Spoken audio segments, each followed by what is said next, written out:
not able to put you on, but we'd love to see your face if it's possible. No pressure. You can see me. I'm driving at the moment. Oh, right. No worries. Oh, don't turn it You on. can see me if it might be a bit dark. No, don't worry about it.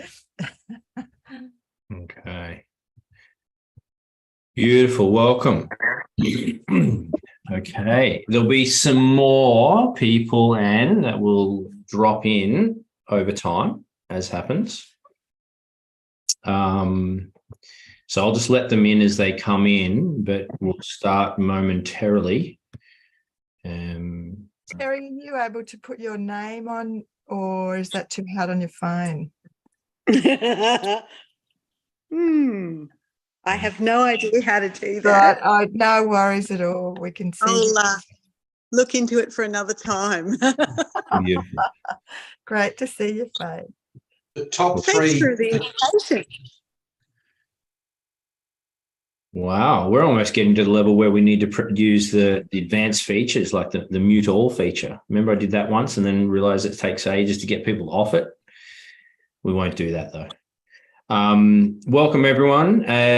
Quickly, show of hands. I mean, I know because I recognize we've got some Mentor 7 people in here. We've got some Wetrin Tribe only members. We've got some Mentor members, but we've also got some other people. Just put your hand up if you're not currently inside our community. Hey, Anthony. Cool. Okay.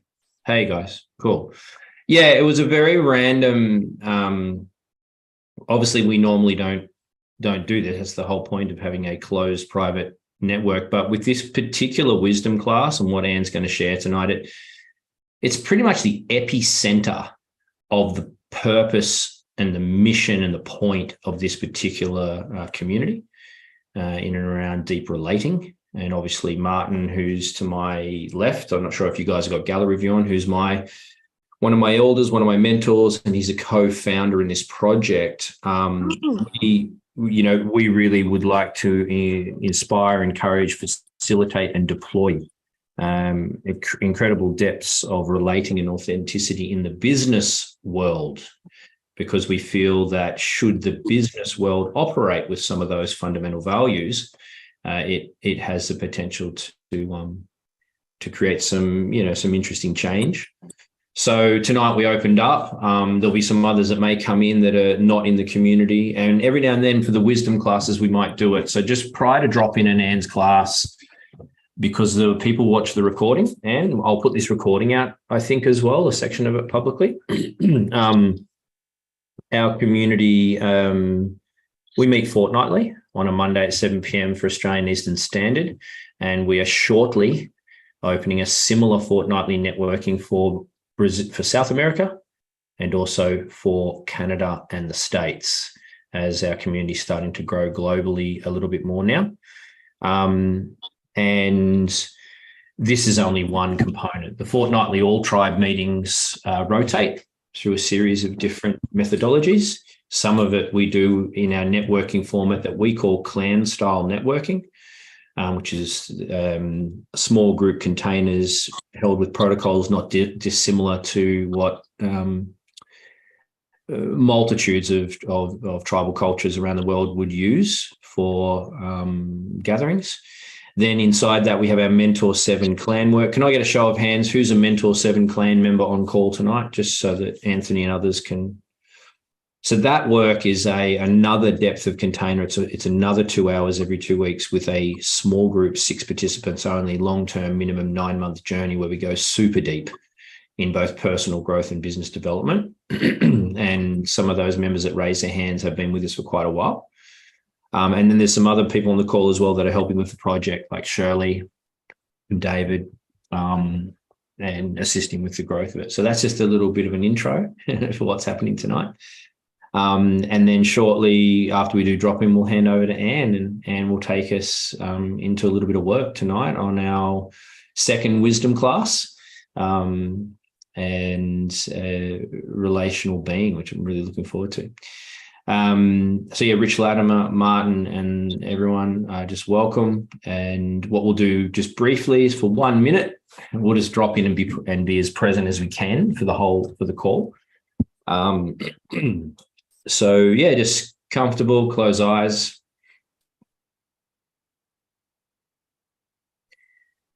Just take some slow breaths in your own time.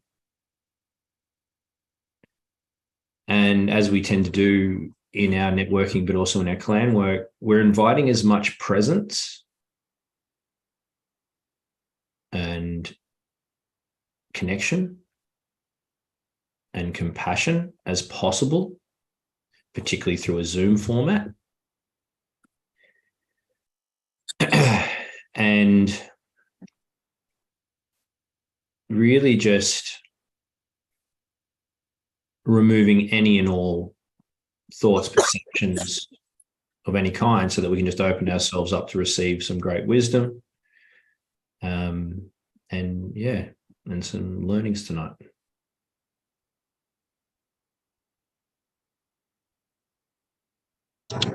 Beautiful. Alrighty. And then there's some messages in chat. I'll just want to make sure that they've come through. Can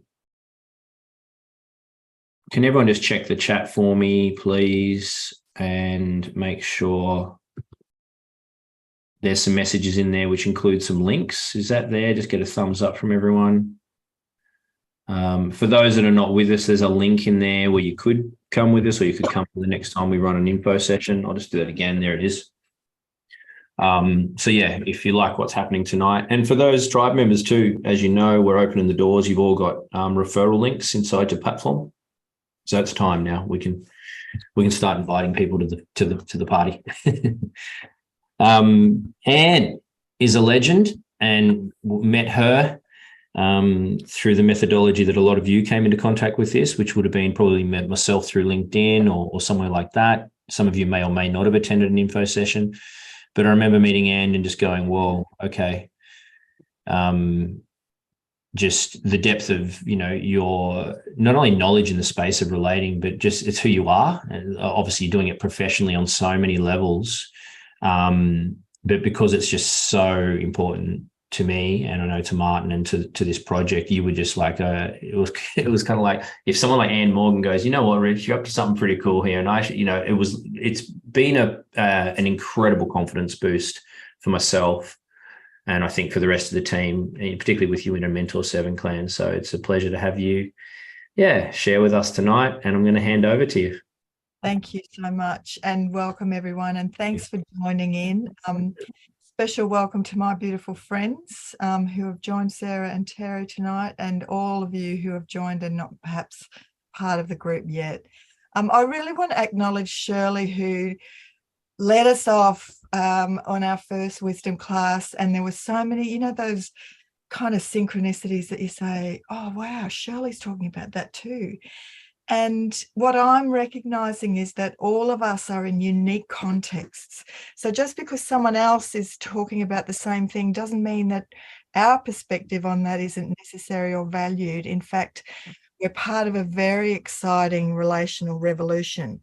So I'm going to share my screen, and there's some images. I won't be talking at you the whole time, I promise. But this is a beautiful image. Can you see that yet? No. Not yet? Okay, let's have another go. Share screen. Here we go.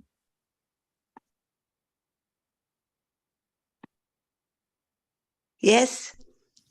Fantastic. Thank you so much. So I love this image. This is not the original blue planet from the 60s, but I was a child in the 60s, and I have a vivid memory of sitting in a classroom watching the first astronauts land on the moon.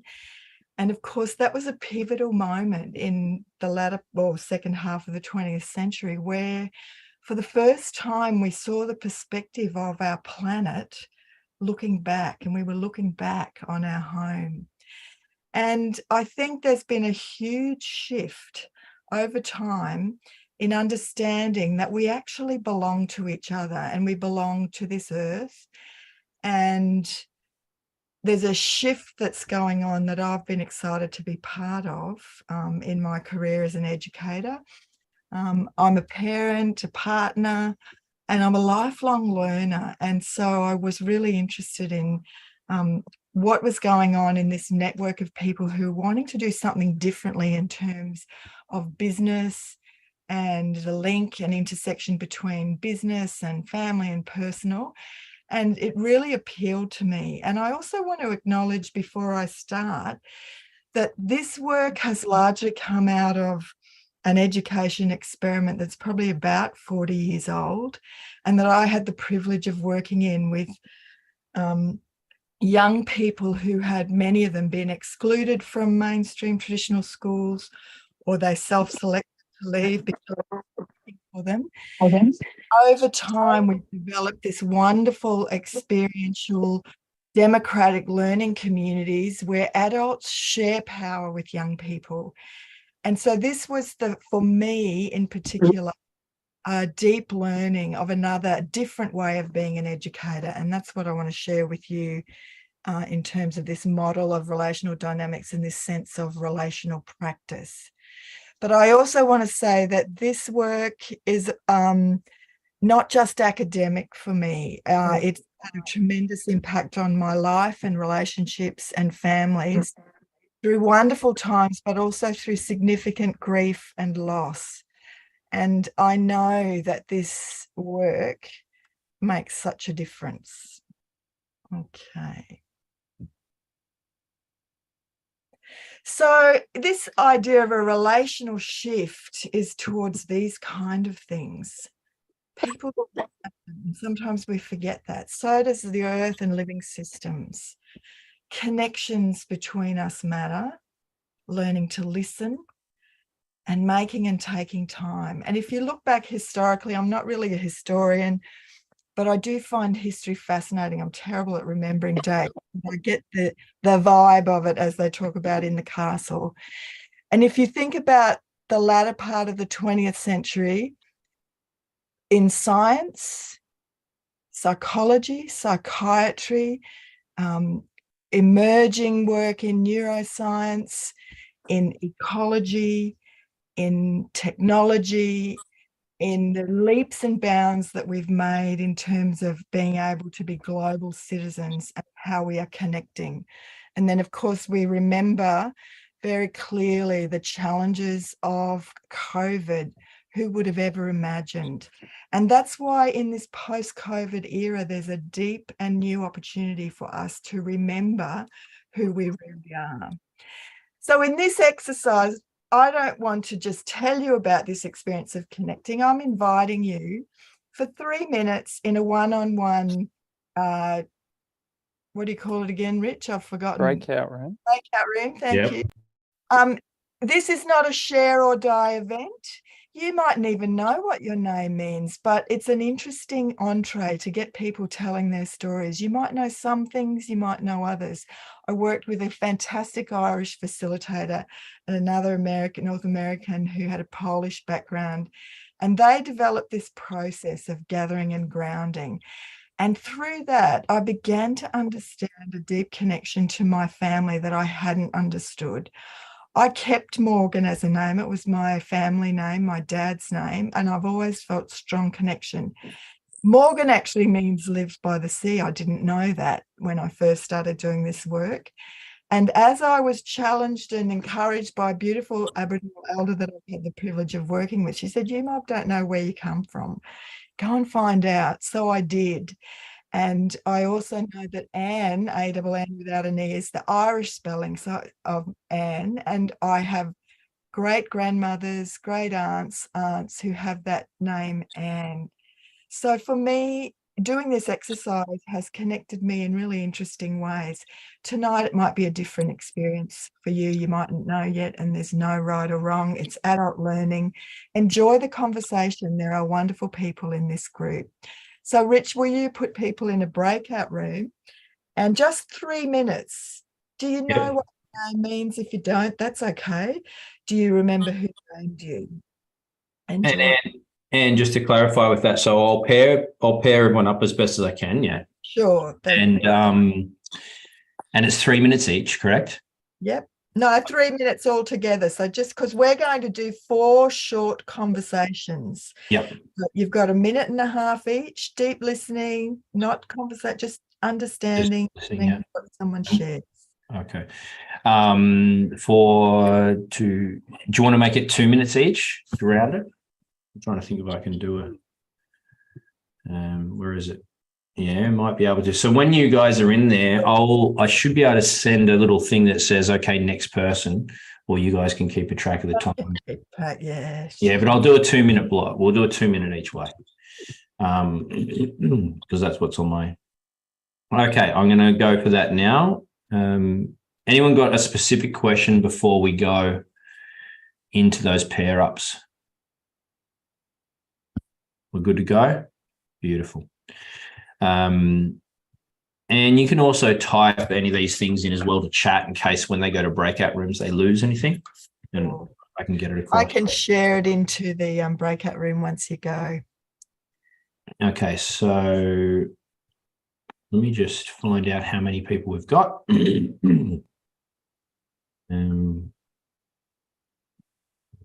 Pair everyone up.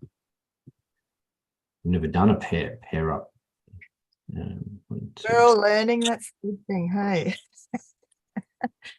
And of course, failing forward, that's the best time to learn. Beautiful. Okay. All right. This should work. Oh, hang on. Of course, there'll be someone else that comes in. That's all right. We can join them up. Okay.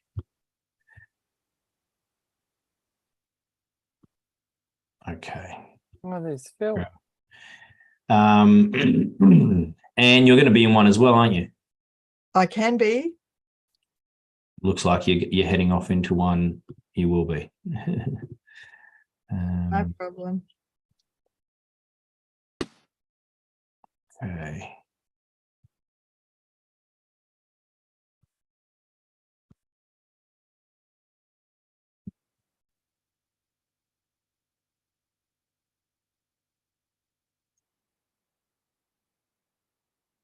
Looks like it's going to work. I'm just triple checking.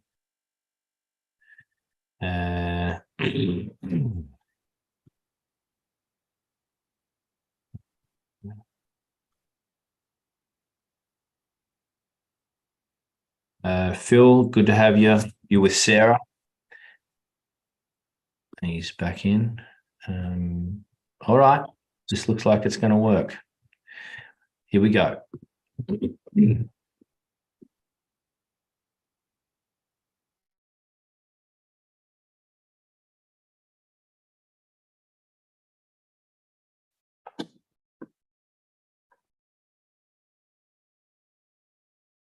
You'll be able to join. Yep, you should hit join and you'll go.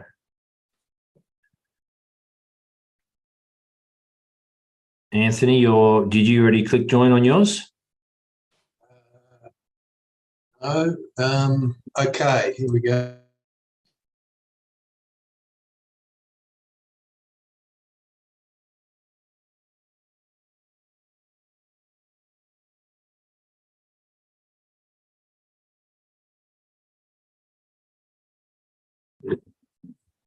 Hey, Martin. Hey. I'm making sure everyone's got a room. Oh, well done. Move to just Phil there.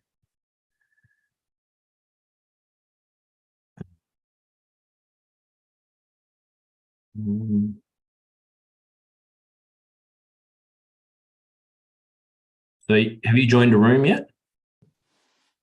I've just been given a Join room 7. No, all I've got. No, I haven't been offered anything. You haven't? No. Okay. It should be. Move to room 7.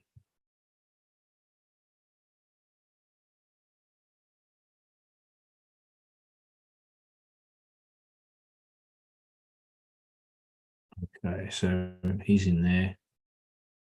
Yeah, you haven't joined one yet, I don't think. Either have I. No. Wow. Shirley and Yatton are in a room. Anne and Natalie in a room. Anthony Lee, Anna Palm. Shirley, Phil, David Sanders and Matt are in a room. I think everyone's in a room. They should all be there.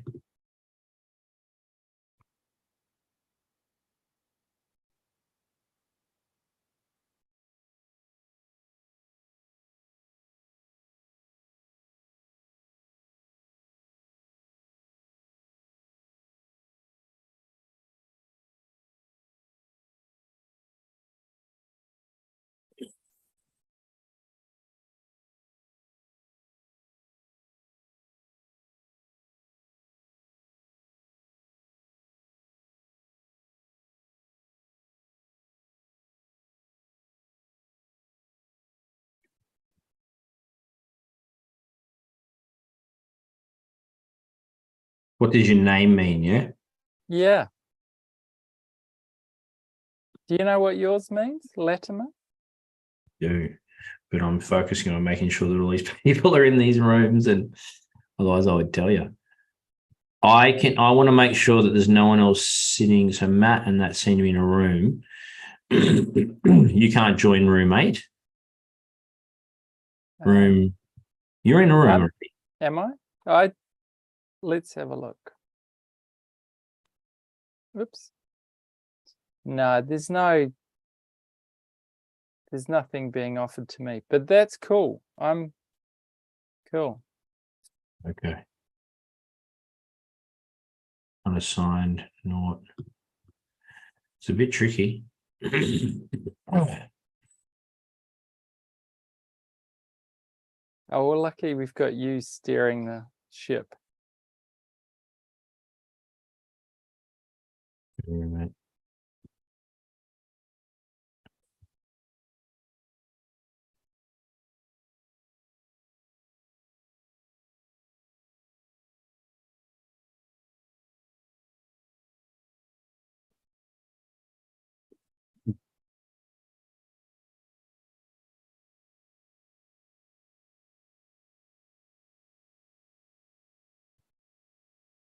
Okay, 7:31, so they got another minute.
So you can't see any of these messages because you're still here in the main space with me, is what I think.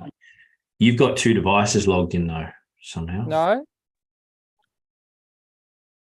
No, not me. Oh, here's Lee and. I hope that people ended up in a room with someone. Yeah. It worked. It worked? I missed the question, so Anthony had to tell me the question. I was on a phone call. I had to take it for an audit. No worries. Thanks, everyone. Have we got everyone back yet, Rich? I think so. I think they're probably finishing up. It gives them. Yeah. They're all coming back now. Yeah. So welcome to the new people who've joined us since we started.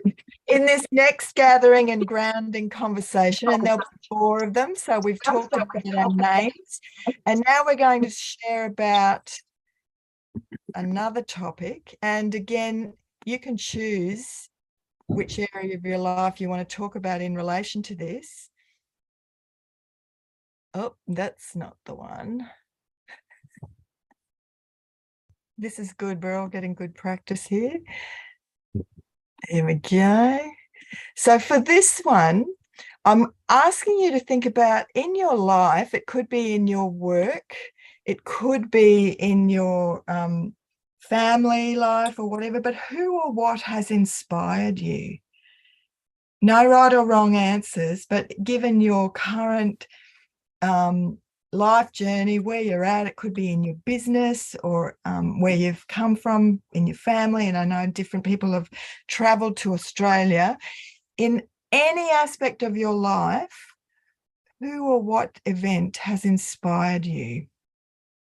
Again, no right or wrong, adult learning. Feel free to connect and share at whatever level you're comfortable.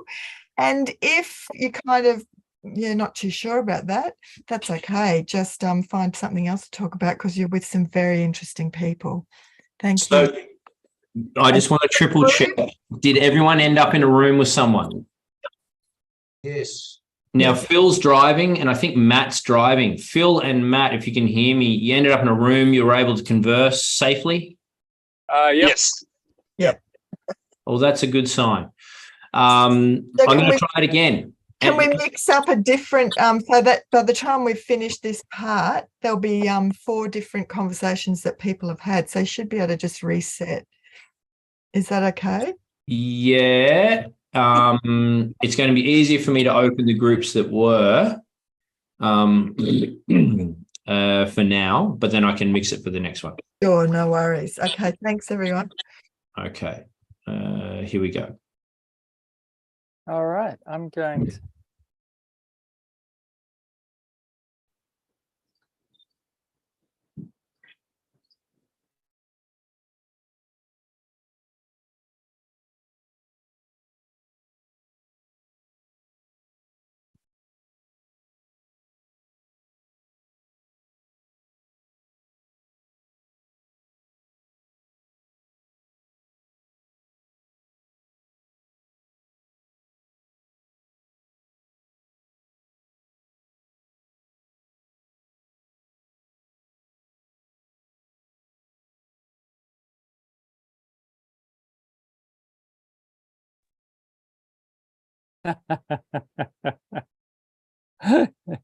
You're in a room with 2 I was in a others. room with David and Matt, and then I got yanked out of there.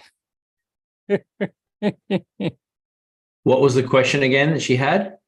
Who or what has inspired you?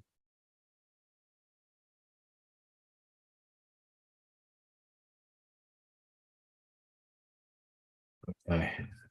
Well, I can do that. I've got 2 minutes on the clock on this timer.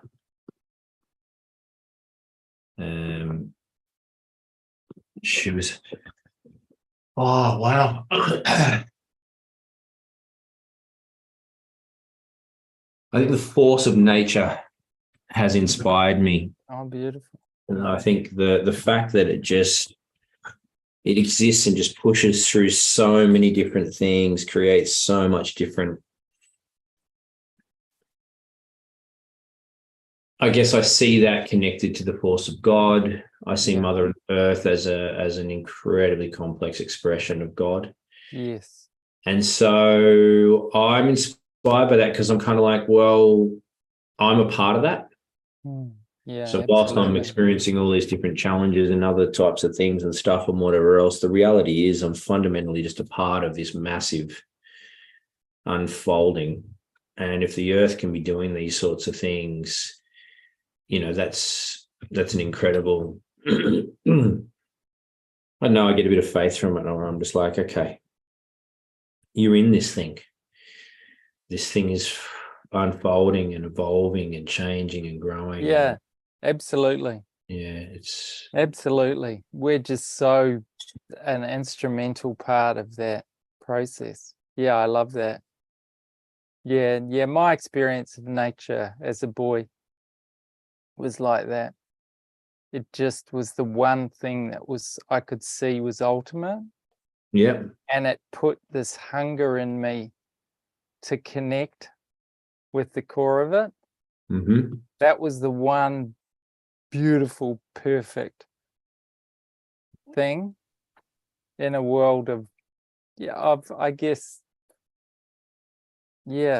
inconsistency, whereas that was the one, jewel in the midst of it. Yeah, no, I agree. That was massive for me.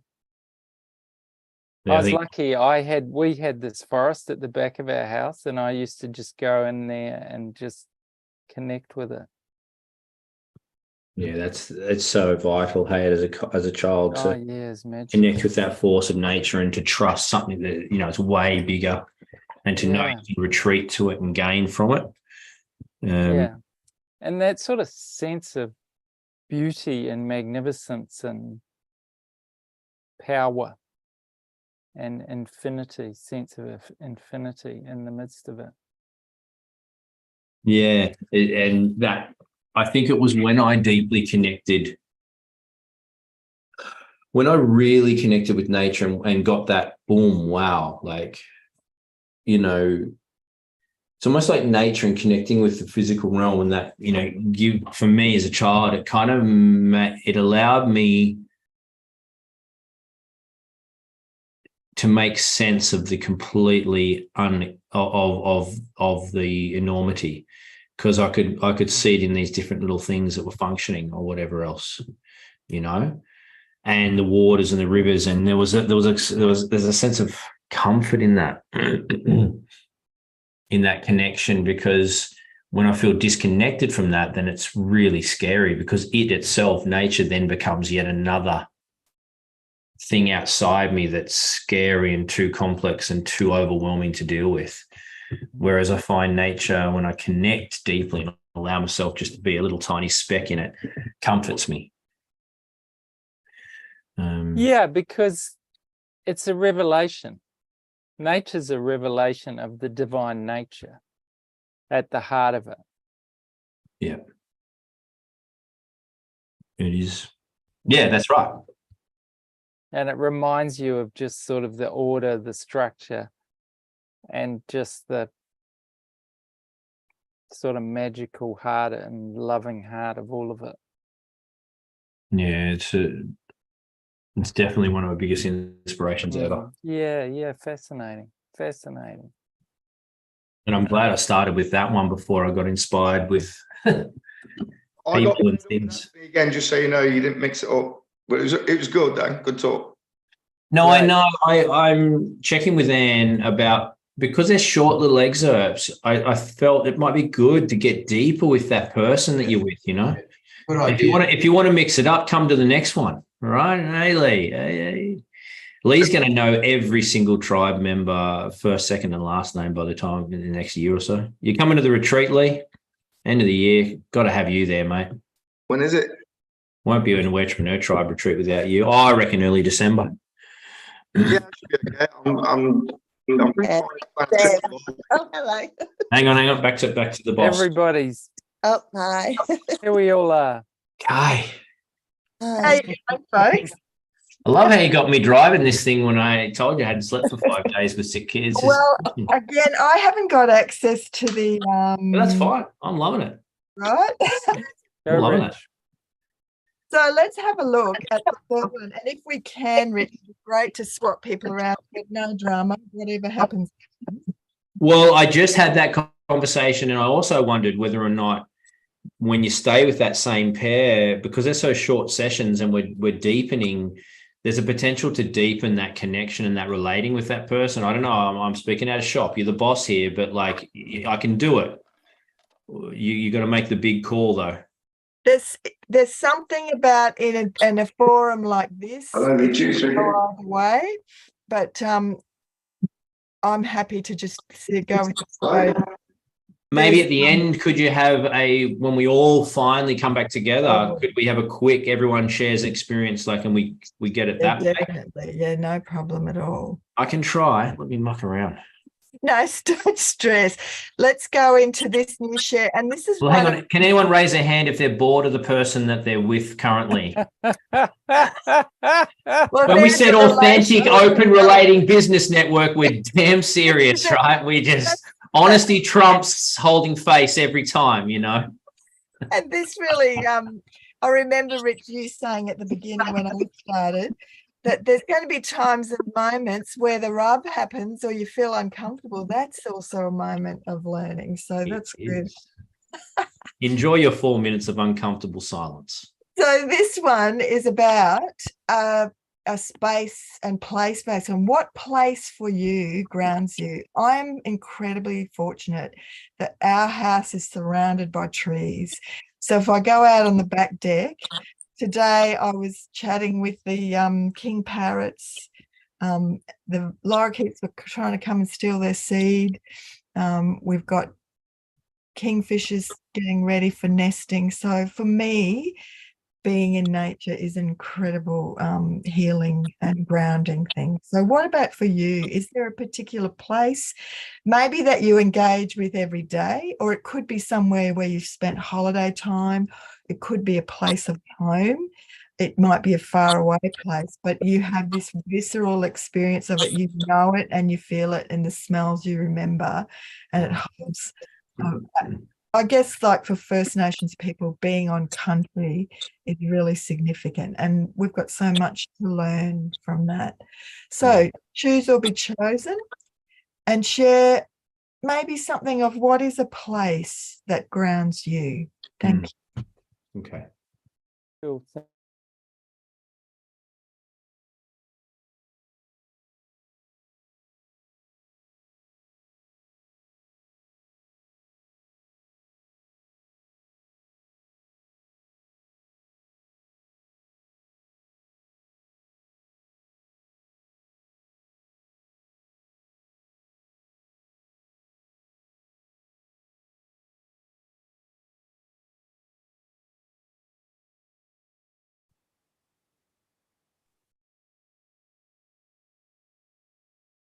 Back with me, brother. Yeah. Yeah. Cool. So what's your place, bro? Yeah. Yeah, up there on the land it's changed. It's the temple grounds me in the place we are there. I'm already feeling the grief of moving, but I'm trying to create grounded energy at the new home we're building. And, to go outside at my joint anytime I want under those stars and that fire, or down to the temple, those things ground me. But there's also, this challenge there on that land now because, there was the anniversary of the death of the baby yesterday. Yeah. I attended the ceremony there. Yeah. And, Drew and I have got some, not so nice dynamic as well as amazing things, but it feels as like it's time for a clean grounding start. I have my places in nature that I go to, like the Kunyum waterfall I took you to, will really ground me.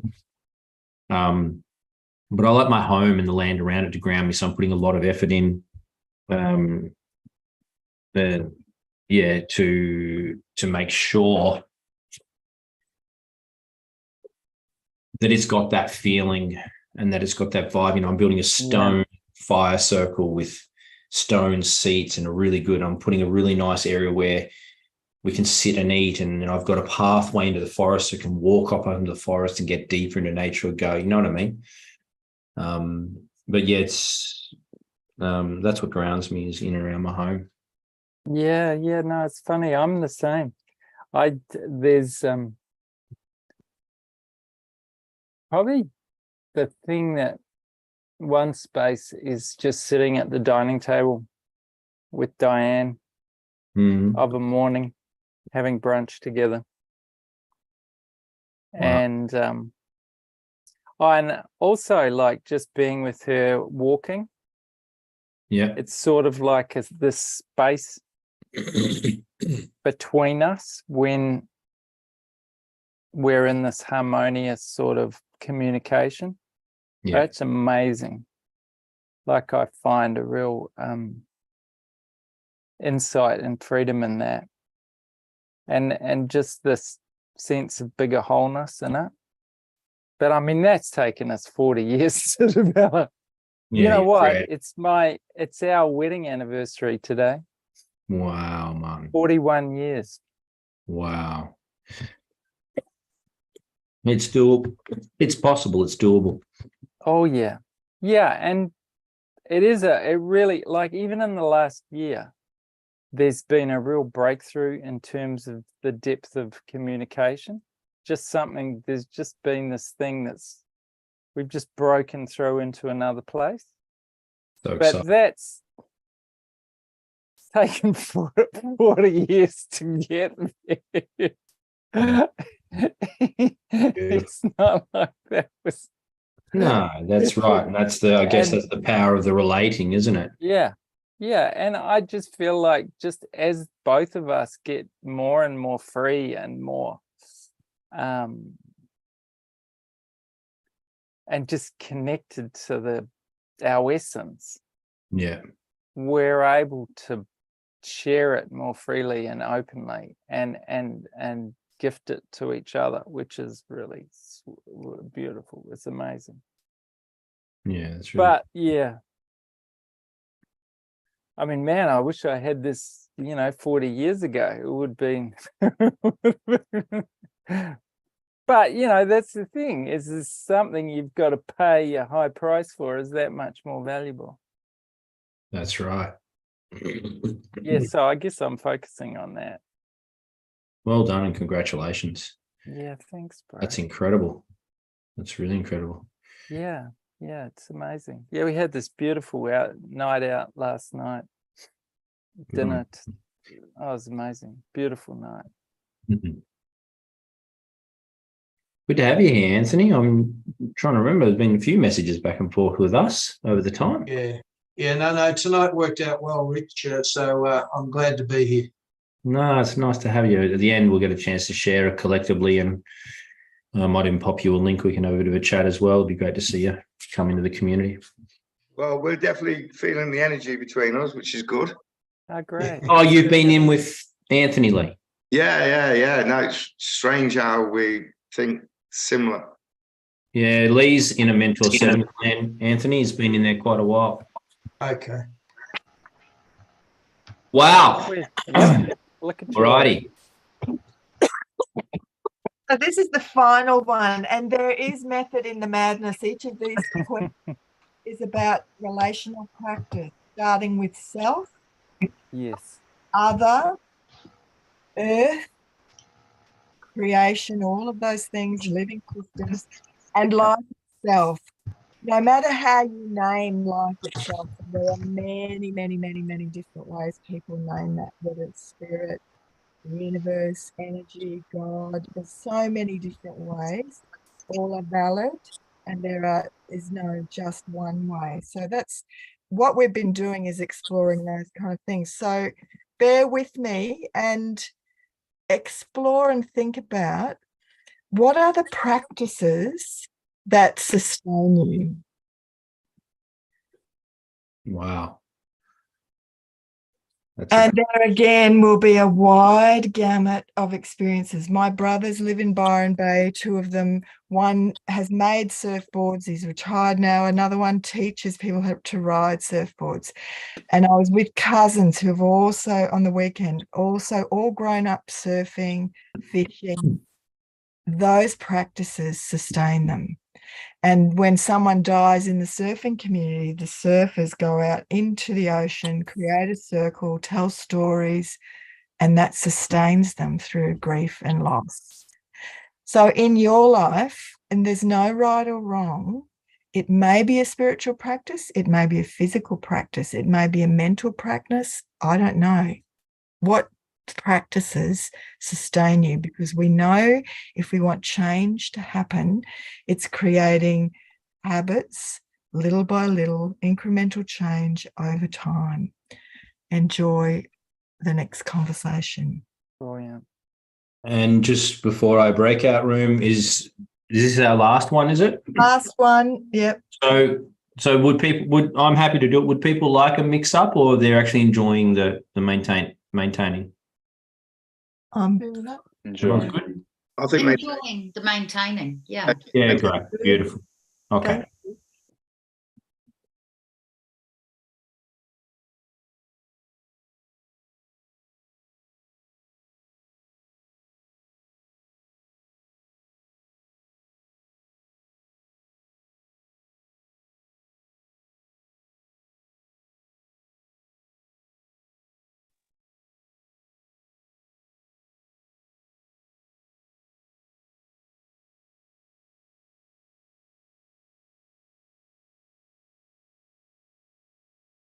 All right.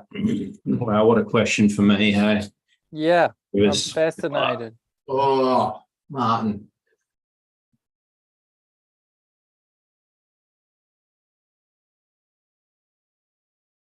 I played a bit of music lately. It's been happening, and I know it sustains my soul, my force.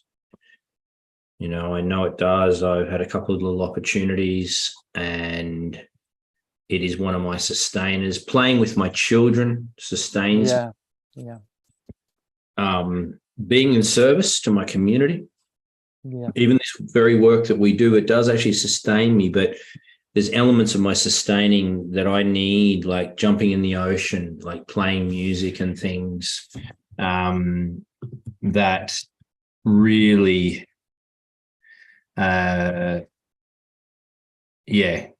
really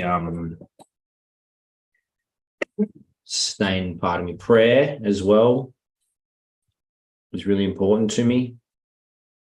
Clan work sustains me, like my Temple 7 clan work. yes, You know, it really does. It provides such a just incredible when the depth we've created in there, you know, when you've been in a container for 5-6 years with someone. Sustains me, Martin, you know. But they're the things that oh shit, yeah, like without those things you wouldn't be able to do what you're doing. No way. Yeah. No, that's amazing. It's great that all of that's woven into your life.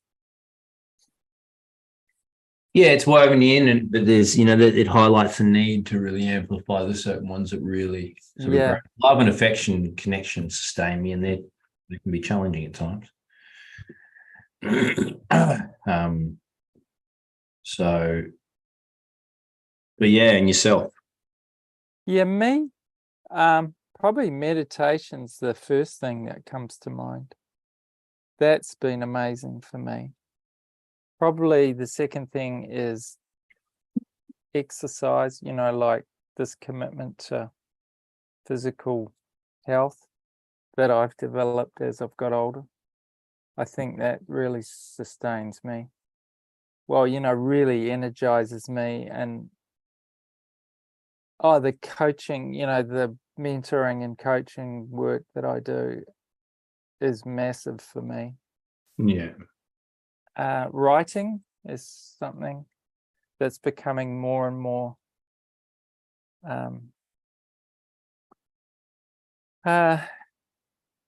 and I mean, obviously children, you know, my sons, but more than anything, Diane, definitely, massively. My time with her, our communication Yeah. is amazing. That's been such a huge thing for me. And yeah, and just my sons, just keeping those channels open, and my connection with my mother now is really important, and my siblings. So no, those are main things. And I love you know, literature and movies, and I really love drama, studying drama. Frequencies. Yeah. You got some. You got a life of sustaining practices there, Martin. Yeah, it is. It's pretty much my whole lifestyle. Yeah. Yeah. How are you going with your kettlebell, your birthday present? Oh, I haven't got getting up there yet. yeah. No, I'm at 40 swings a shot. So Wow. Sure you're bending your knees properly, don't pull your back yeah. in. Oh, heck yeah.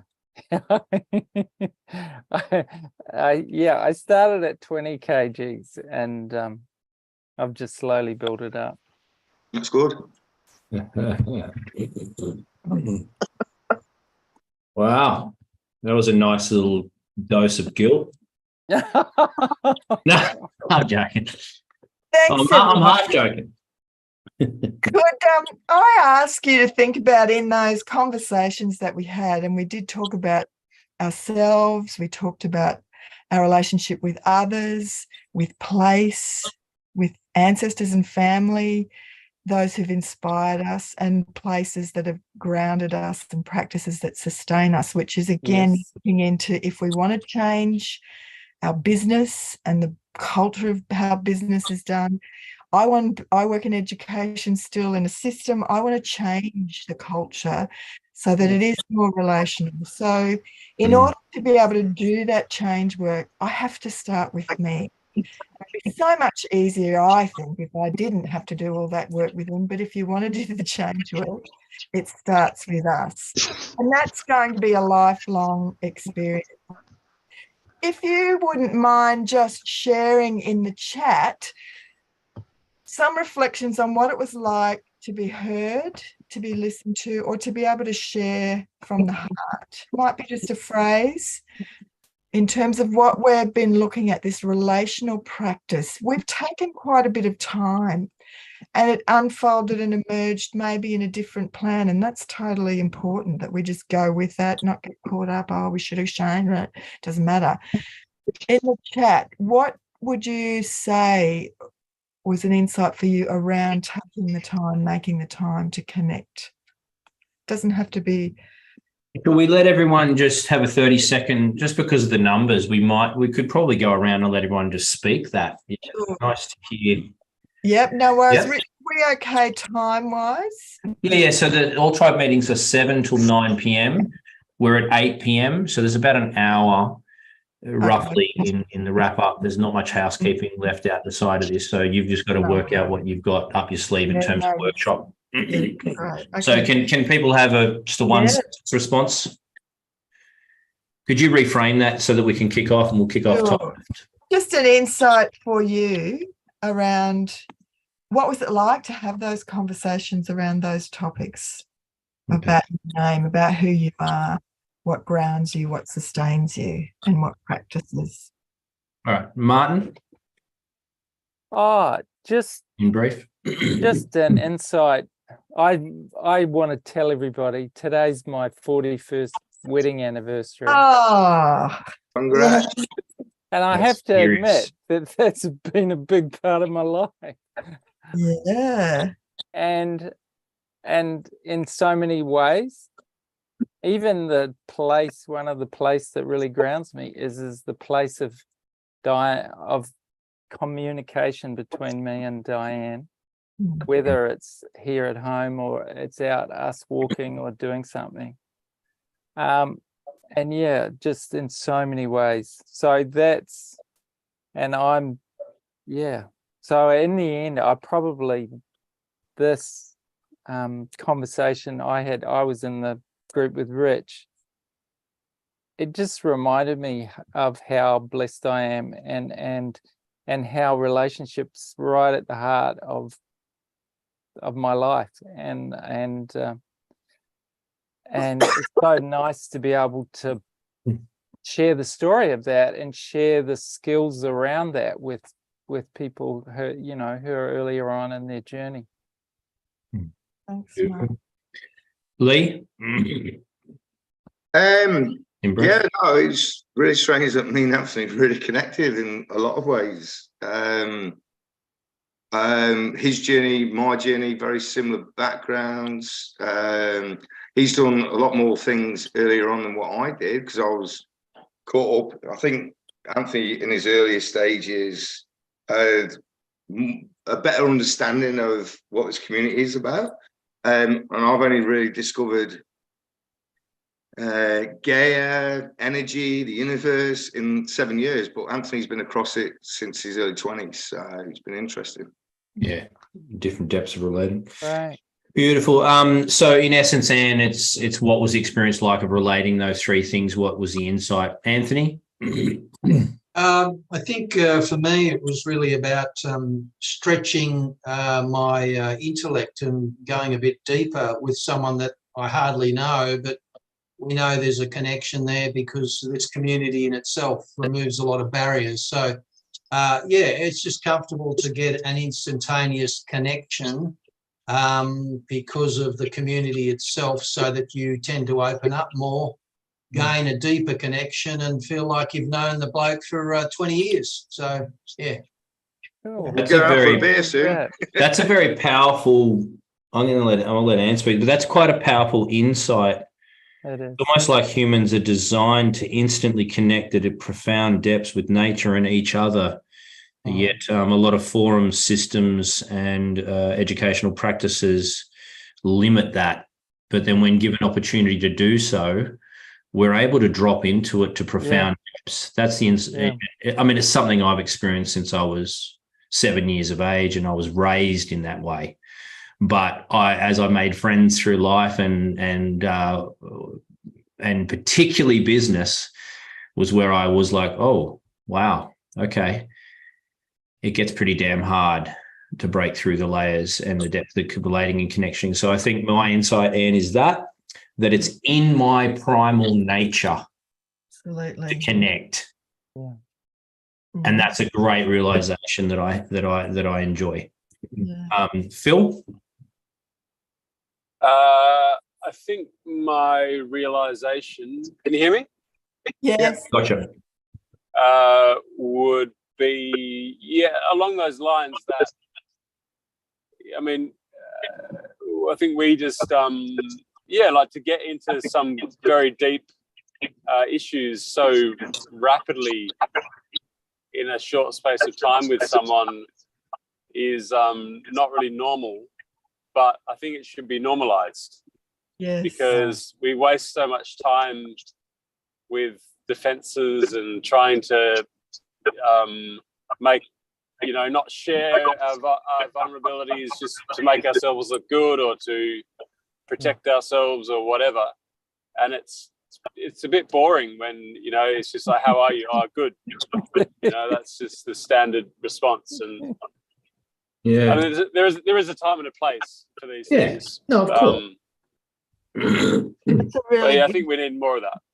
insight around teams that we're working with, perhaps, that if we again create opportunities not just to do the serious business talk, which is very important, but find ways to connect on a human level, lighthearted. I had a wonderful principal, and every term our team would gather and we'd have a whole day together as staff group.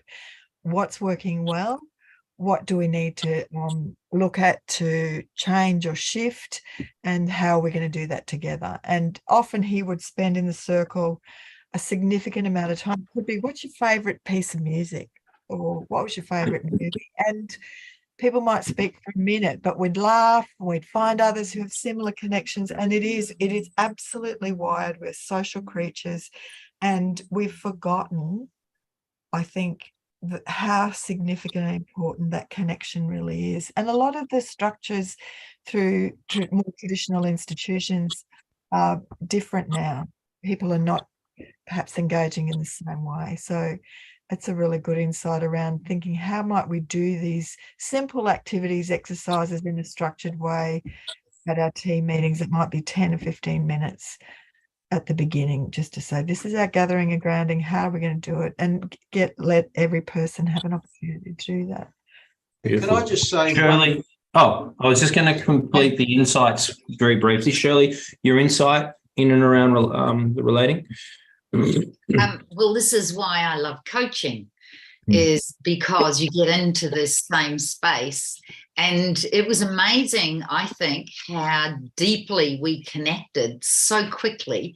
And I think part of that was because we didn't know what the other person was going to say.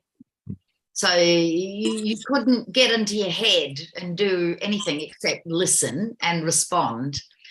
And, when you do this with anybody, you find out how interesting people are and, what's going on for them. And so I think it was a deeply satisfying exercise to do. And Martin, you pipped us at the post because the end of this month is our 38th wedding anniversary. Oh, that's a real achievement, Shirley. Beautiful, Shirley. David. As I will know. Really special. It was a really special connection. Yeah. Great. David. Yeah. So It is, it really is what we're designed for in terms of communication, belonging, and furthermore, I'm not going to speak too heavily on the whys and stuff like that, but certainly a very, very true focus on why we should. It's imperative, I think, in today's society, that we create bonds and break down barriers. Beautiful. Hannah Palm. I'll start with the story, perhaps. During COVID, there was one night when there was a period where we were allowed to go. So I took my family to the city. We haven't been there for a while. And we went to Lord of the Fries at Flinders Street. And this guy, he is literally, he was coming from the traffic lights and saying, somebody give me a hug. And I was seeing people just literally dodging him and, trying to avoid him. I saw him, he came to me and said, brother, hug. I said, of course, come on, hug me. Then we hugged. And then it felt so good. It was like a sudden moment of warmth and I felt alive one more time. Like, why the hell were people avoiding him? I don't get it. Anyway, so that human connection bit is missing. And the worst thing that I feel these days is someone comes to say, how are you doing? And then they just walk away. They don't even wait for your response. I'm like, why the fuck did you ask me how I was when you didn't bother to know? Sorry. Yeah, no, spot on. That bit doesn't actually, I never get it. I'm like, what the hell? Seriously. But then people just tell me that's an Aussie thing. I've said, no, that's not an Aussie thing. That's a stupid thing. Seriously. Anyway. Well, we've spoken to it, haven't we? It's been systematically indoctrinated over long periods of time. But anyway, and so anyway, that's great. Interaction with Ati was quite good. She's gone now, but the theme was similarities. I shared something and she was like, funny thing, something similar in her life. And she shared something and I could relate to it. And so it was like instant connection, like, oh, fantastic. This is good. Beautiful. Natalie, the insight from you in the relating space. Well, the insight, I actually had to stop and think about the questions. And again, there were similarities talking to Anne. And so it just flowed. And, I was able to gain some insights as well. So similarities, not exactly the same, but enough to come together to enjoy the conversation and enjoy the exercise. Beautiful. Right. Yeah, there you go. Sarah. Hi, can you hear me? Yes. Okay. It was a bit nerve-wracking in the beginning because I haven't sort of done it before. So, sort of no expectations, not really knowing what to say or how much to say or not enough to say. But I thought, well, no, I'm just going to be authentic in myself and not change who I am and who my heart as a person. So I just was honest and had an open heart in my dialogue.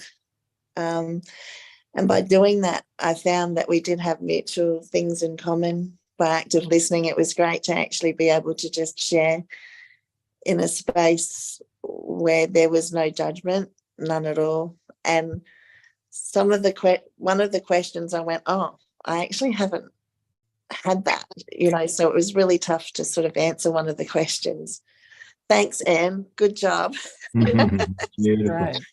And who are you, Sarah, who are you partnered with? Sarah, who were you? I was partnered with Phil Jenkins. Oh, great. Brilliant. Yeah, so we found that we had sort of things in common and we found one of the places that we like to go to was the same.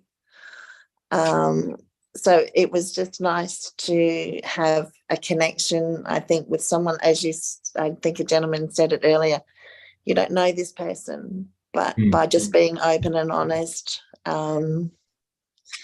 it makes a big difference when you don't have that at all. So it was great. Thank you.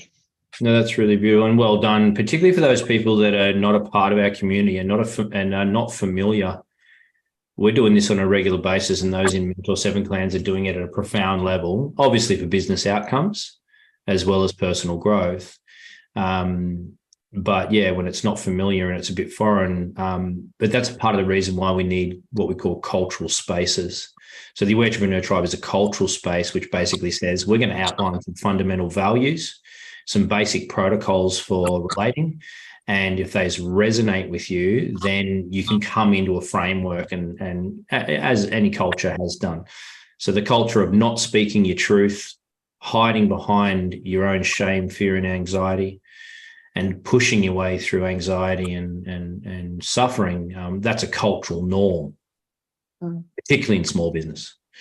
But we're not, we're about looking at different cultural norms. So it's really, really exciting to hear you embrace that, Sarah, and the others that have come on. Yatin, quick insight from you. Well, it was great to pair up with Shirley, first of all. She's an amazing listener. And on top of it, she was a life coach and a business coach as well. So she was able to listen properly and share what exactly the point was. And by talking to her, I got to know what exactly was the answer. I didn't know what sustains me or what has inspired me. I really didn't. But listening to her, I was like, okay, this is what I am. So that also helped when you have got a good listener with you and you're able to look deep into yourself. And that helped. And other than that, we do have a mutual interest. I read 5 minutes a day. She reads around 70 minutes a day. We are both at different extremes, but yeah, I'll do develop that habit, seeing her routine, how she has inculcated her reading habit into her daily routine. So that was a good learning for me. That's amazing. I got chills when you said that. And very quickly, he struck a point that you could speak more on, but I remember some Aboriginal elders telling me that unless what I'm doing is reflected by another or in tribe, it doesn't exist. In fact, in some cultures, they believe that you don't actually exist until you are existing in relationship to another. I think they do that just to maybe circumnavigate culturally systemic narcissism, because it's kind of like, well, hang on a minute, I actually need the reflective counsel of others and the deep-hearted connection in order to become fruition, as opposed to, hang on a minute, I'm the king of everything, the center of the universe, and I'll do as I please to anybody. So when you said that about, I didn't really know, but then I heard her, that's an important process, which I guess Anne can talk, but it was just a solid point. Matt, quickly, an insight from you and your sharings and the relating. Just how quickly I look back on other we've developed really strong friendships with mates.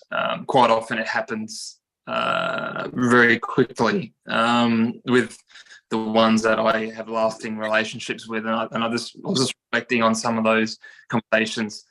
What started? How did those conversations start? It's almost like it was meant to be, I guess.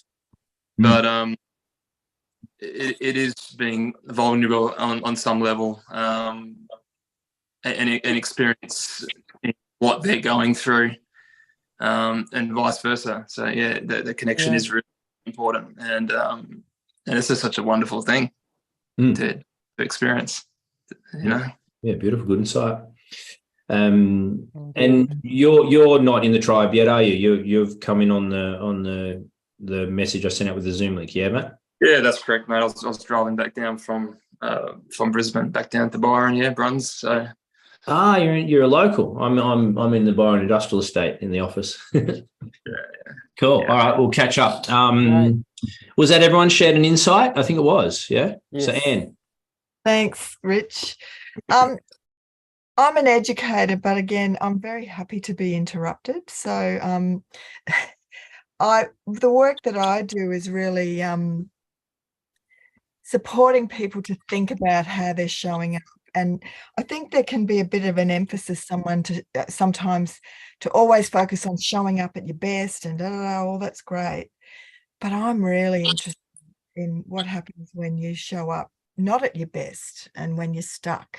Because if we can learn to identify that and shift that, then that's where the real change can happen.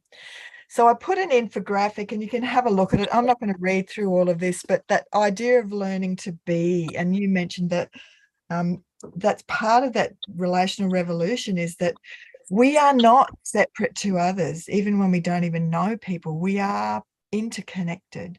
Yes. I've got beautiful close friends that live in South Africa, and Desmond Tutu would talk about Ubuntu, which is I am because you are, and I can't be.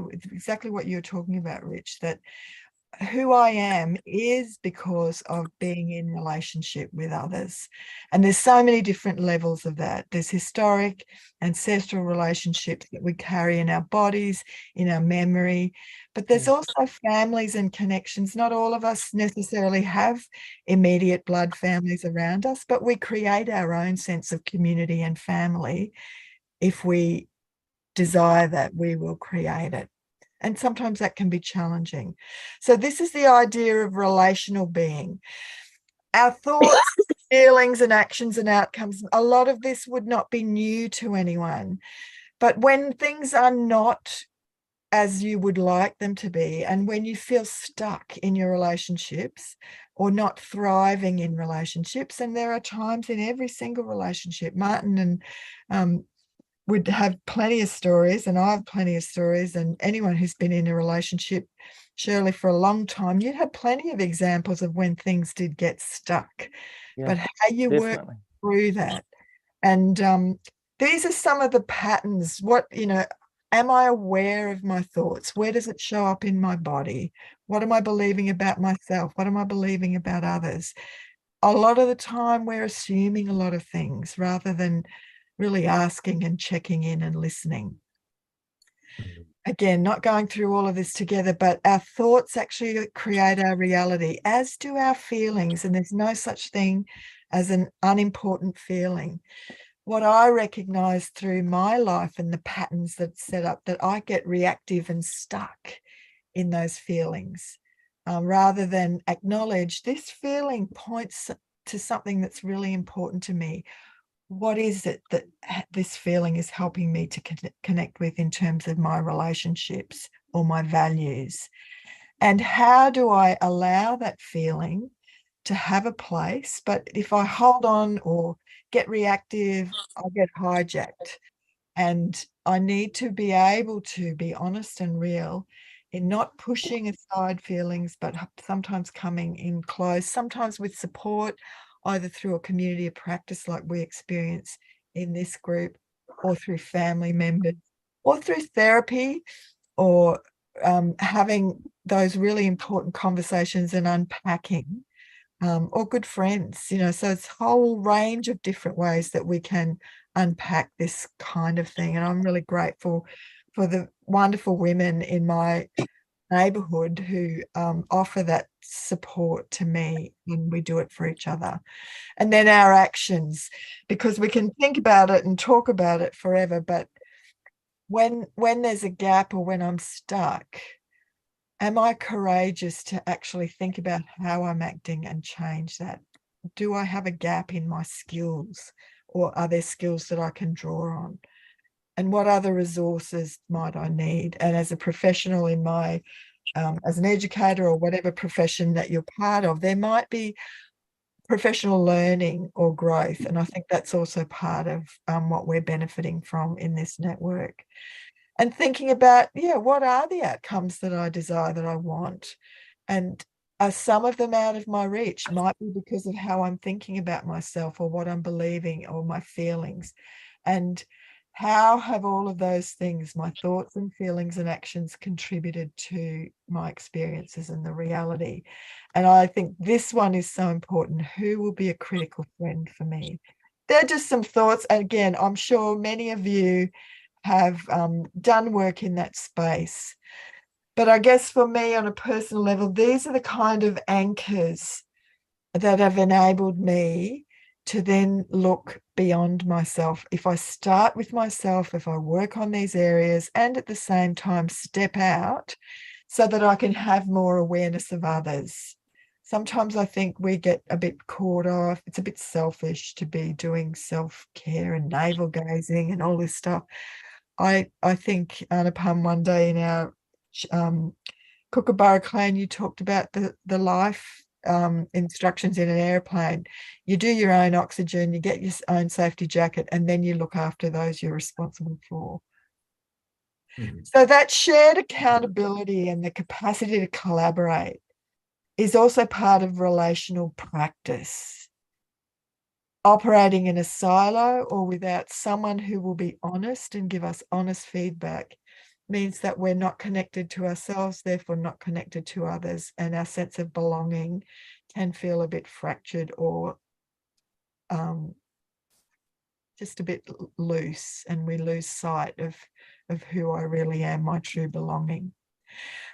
I like this about self-care, and I think self-care is really important. I love having a massage, all those things are important. But when I read this and a younger colleague shared it with me, sometimes it's actually setting better boundaries or having those difficult conversations, or minding my business regarding matters that don't involve me. How am I trying to fix, save and rescue others? And in fact, that's not my business in that situation. It's much better if I see someone else's agency and recognize it and be a listening and create the conditions for them to come to their own conclusion. So I guess that perspective on self-care, sometimes I think the self-care we're kind of hooked into because it's popular on social media can sometimes be a bit of a distraction. Not that it's not important. I don't think there's only you can decide, only I can decide what works for me, and everyone's different. But I think self-care is also being able to lean in when it's tough. Not in a kind of rigid, oh, I'm going to do this, but in a open-hearted, generous way. To think, yeah, I can do this. I have people in my life who I've seen be resilient, and I can learn from them. I carry them with me. I can also get support from others if I have courage to be vulnerable. Beautiful. Just interrupt if you want to add something in. I really don't like this idea of soft skills. I think that's the biggest cop-out. They are not soft skills. They're some of the hardest things to actually embody. Yeah, fully, 100%. They're all the skills that we can learn, and we learn them together in community with each other. I don't think we can do this work of being relational practitioners just being driven by our own energy. We need community. I'm just going to pause there for a minute. Any comments? Well, Anne, I wonder, there was something quite powerful there that we got time on the clock. Could we do another small pairing on that question you pondered about what do I do when I'm stuck? You know, what is my default reactions when I'm unable to create the relating and the depth of connection that I might want? And absolutely, we can use the frame of business in this. Yeah. Because that's a common ground for it, and it's a part of the entrepreneur tribe. So I don't know whether it's worth letting people, Yeah, that sounds good. The other thing as a frame for that too is this learn, unlearn, relearn. Alvin Toffler was that futurist who said that the illiterate of the 21st century will not be just those who can't read or write. The illiterate of the 21st century are those who cannot learn, unlearn, and relearn. And I think that's really powerful because it comes right back into that relational heart. I know a default for me at times in relationship, particularly with my most beloved, is my defensiveness. And because of my husband's willingness to be honest with me, and I haven't always liked that or wanted to hear that, I'm breaking through that. And that work is continuing in another way, in another level, in the work that we do in our conversations fortnightly. And that accountability to our loved ones, that accountability when we set up communities of practice or accountabilities in teams is really an important one. So yeah, what are those patterns and habits? We've all got them. Yeah. That could be a good one just to briefly unpack with each other and share, vulnerably where you become stuck and where there's limitations on your relational being.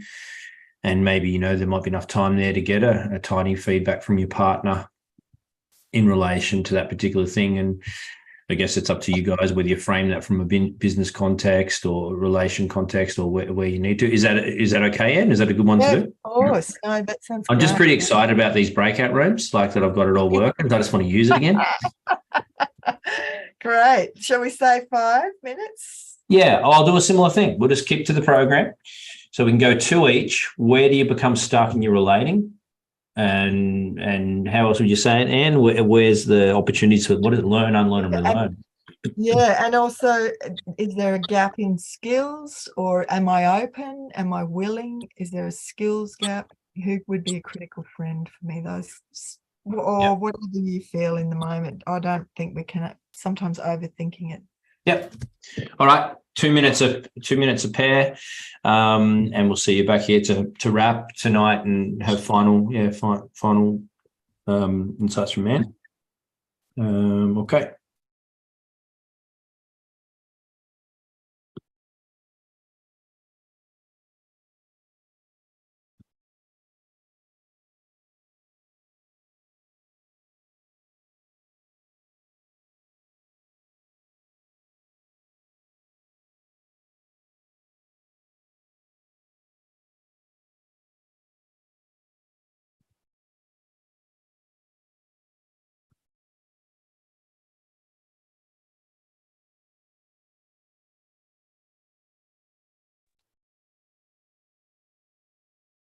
Martin.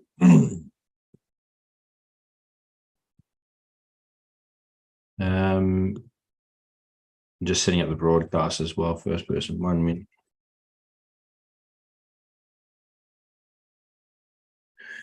Where do I become stuck in relational practice?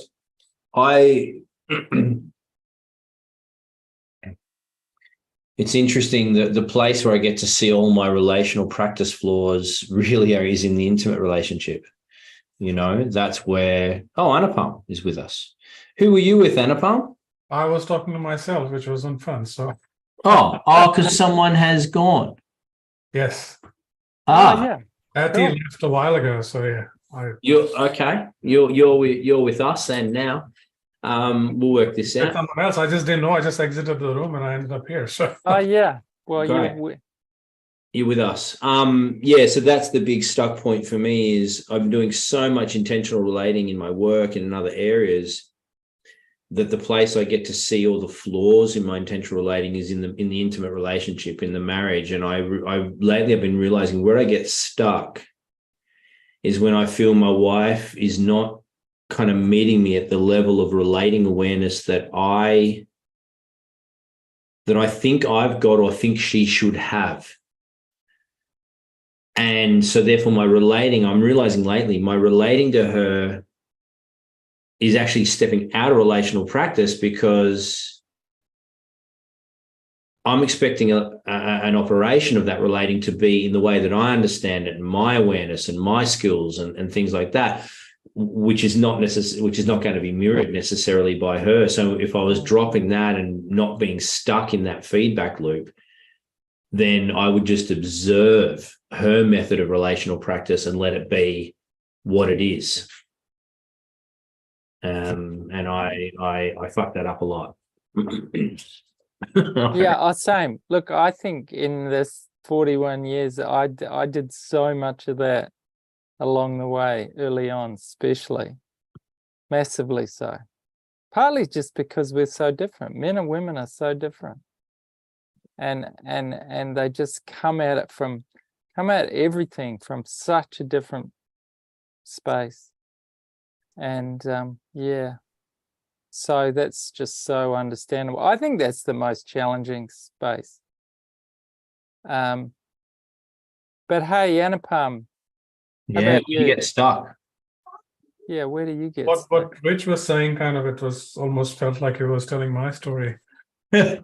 It's funny. I mean, seriously, that's I've had this conversation with Martin. I've had this with Shirley. I've had it with other people as well. It's as men, we try to find similarities in our partners, but we are so different that it can't happen, unfortunately.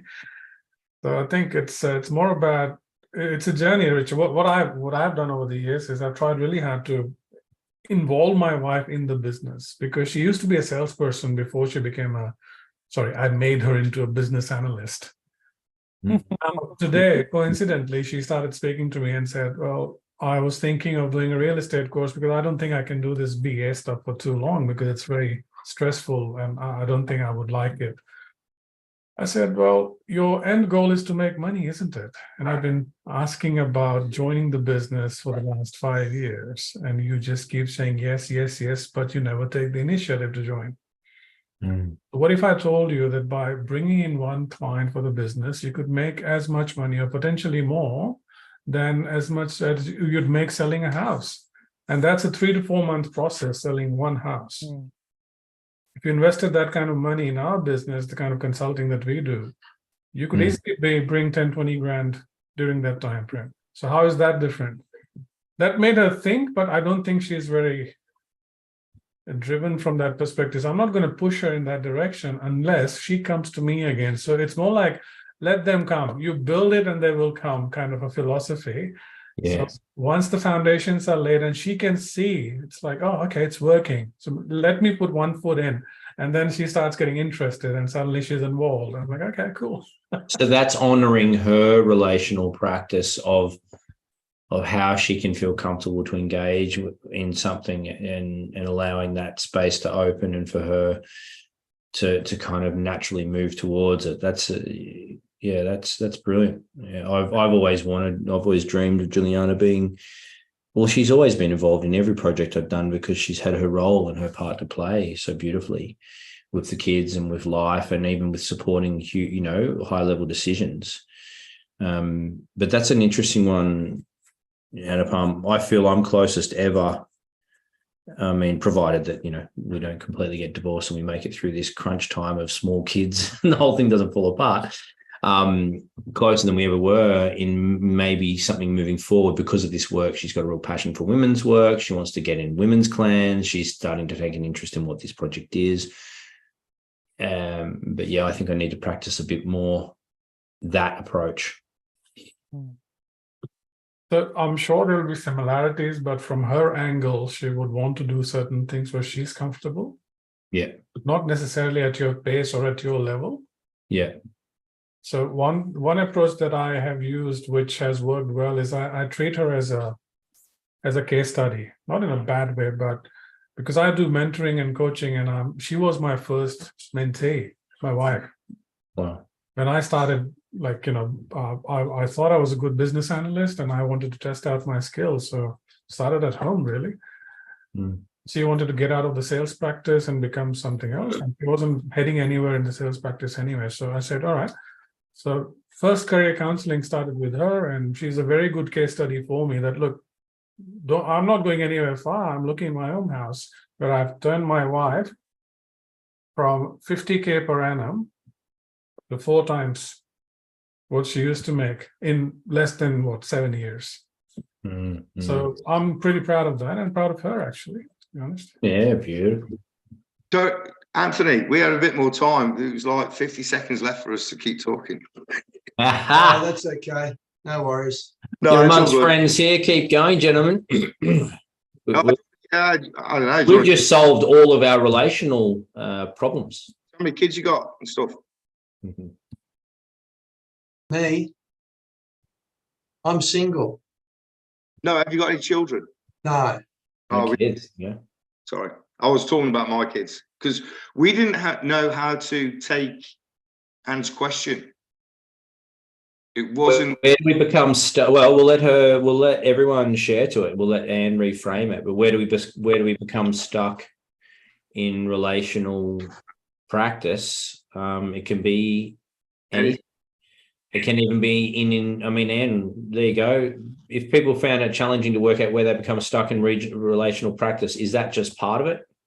Oh, I think that's one of the most exciting parts of it, because if we believe that it's only worth focusing on when things are going well, I don't think that's realistic.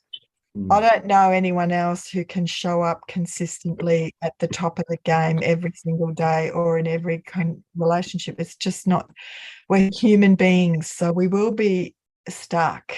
And that's the opportunity to learn and grow. For me, as I was just saying to Natalie, I'm a recovering perfectionist. So I need to actually be fine with not getting it right all the time and failing forward and being kind to myself and celebrating, wow, this is a really good opportunity for me to learn something new and different. So I do think the being stuck part, it's really important. That's where community connections, authentic, accountable relationships, where there's safety, that's the value again, I think, of whether it's in this context or another community of practice. We need each other to be able to become more fully human and fully alive, better skilled and able to change what we want to change in the world. And sometimes changing the world means we actually have to accept the reality of what is in this moment. Very true. That's very true. Personal, you know. I'd love to share just an image I had. I'm very conscious of family. This beautiful Irish friend and colleague of mine used to talk about the long view, and he talked about his grandfather in Ireland. His oldest memory of a family member was his grandfather. And then he added up the years from the oldest memory and then the youngest member of his family and what their potential projected life would be. And it would be around 200 years. I did that just this afternoon, and I reckon I can calculate 275 years, and we are often living longer. We may not, but it's just this idea that we're connected to a history in our own lives and family, lived experience of at least 200 years, generally speaking. Yeah. That's a long view, and we need, like the wisdom of Indigenous peoples, to think in terms of generations, not cycles of politics, to think in terms of not just my life, but what legacy am I leaving for future generations, and have the long view. And if we believe and see ourselves connected in relationship over time and resilient in relationship over time, not having to have and achieve all of the outcomes that we would like to have in our life or in our, we won't necessarily see the change that we'd like to. We might see some of it and celebrate, but yeah, that's kind of I like that idea of the longer view. Yeah, beautiful. Which I'm conscious, I would love to end with a 5-minute reflection that again brings us back to that connection. Yep.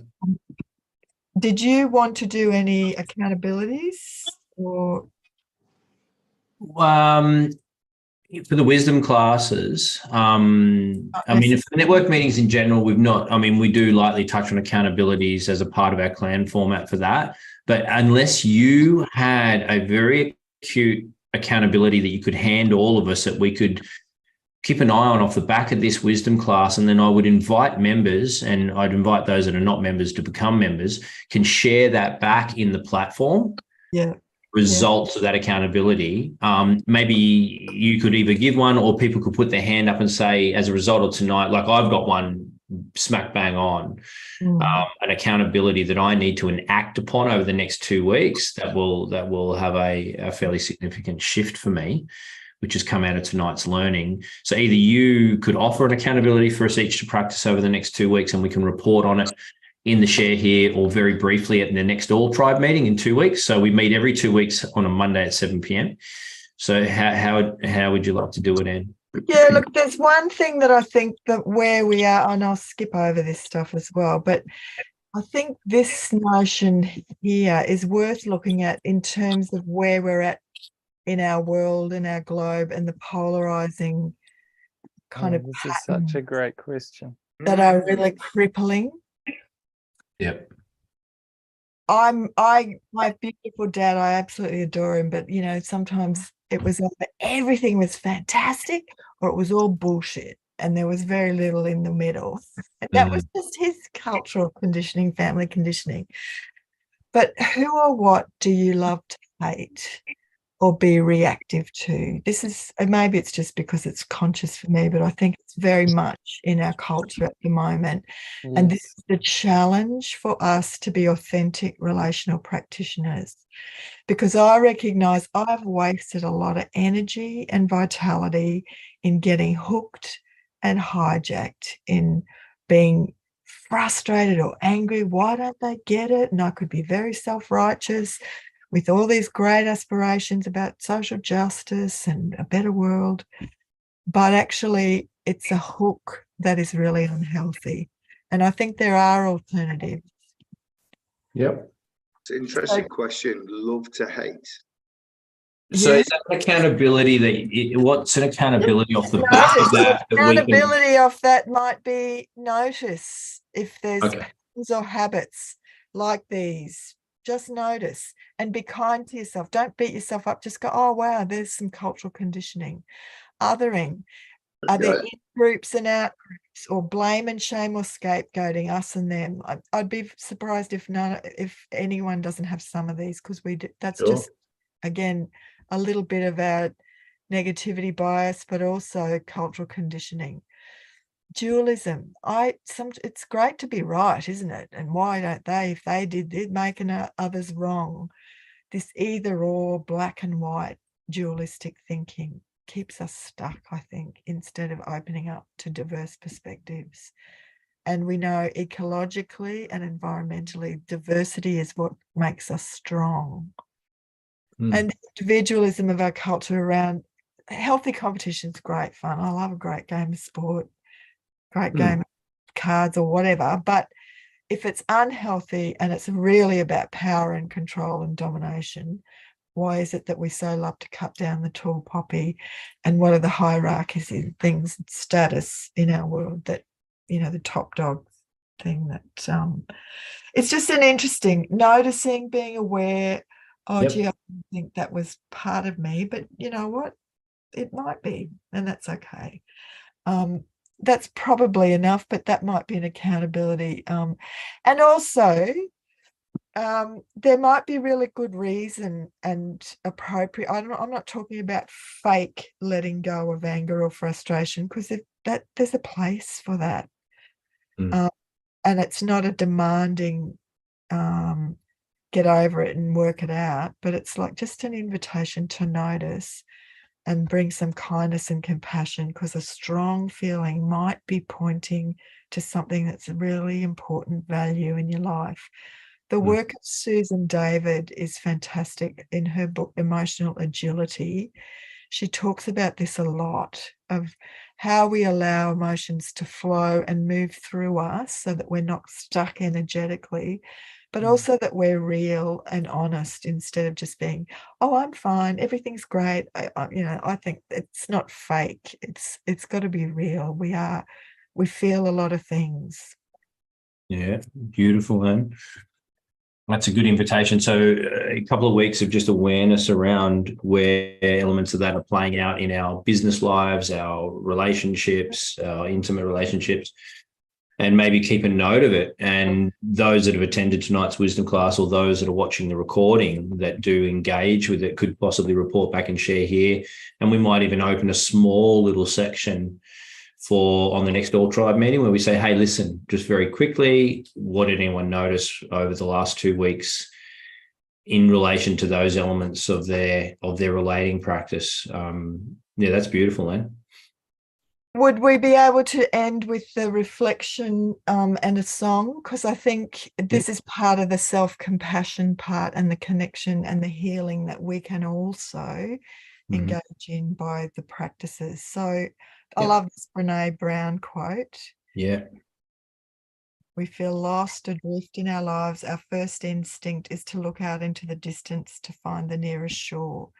but that shore, that solid ground is within us. The anchor we're searching for is connection, and it's internal. So the connection that's so, I'm just going to just escape that for a second, jump to this, because I think in this country, all the photos that I'm including here are really just on my phone, in my backyard. I do have a privilege of going to some beautiful places with work. But I think... So we can just drop in and observe this, and then we can wrap out the meeting, yeah? And wrap up the meeting. It's about Beautiful. a half minute. Beautiful. Yep. So it goes for a minute or two? Oh, yeah, about four and a half. Okay. And this is your song? Oh, yeah, a group of us who years ago had to do some work for a gathering of,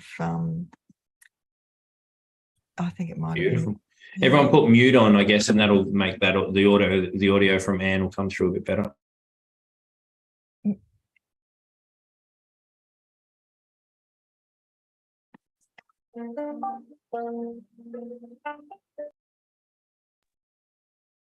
Sorry, Rich, can you mute me?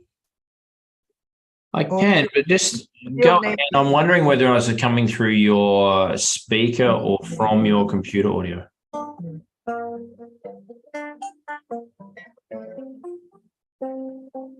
Under southern sky, under southern sky.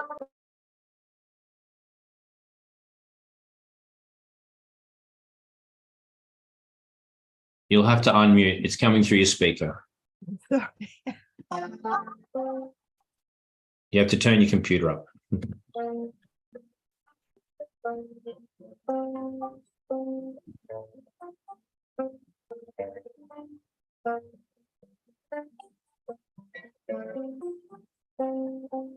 Under southern sky, under southern sky, under southern sky, under southern sky,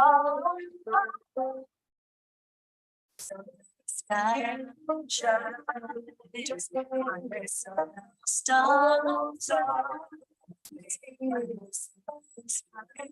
shine.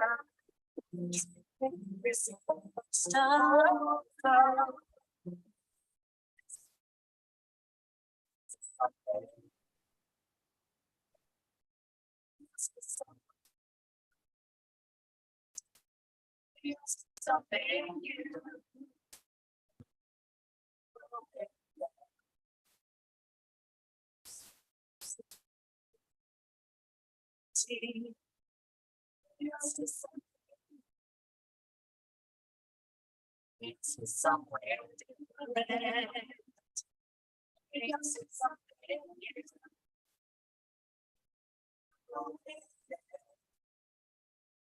Yeah, the audio is not going to translate too well now, but the pictures are amazing.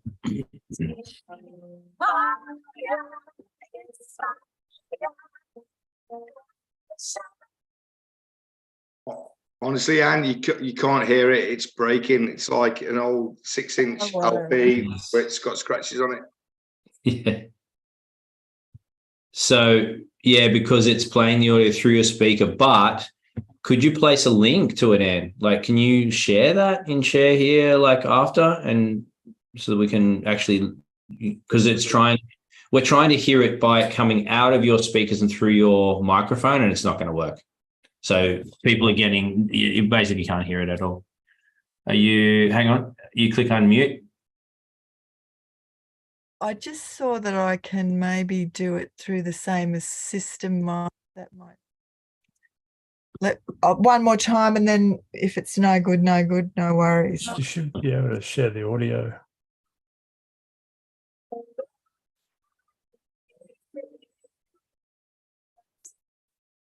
Is that still bad? Still bad. Yeah. No worries. Leave it Post a link. I'll post a link.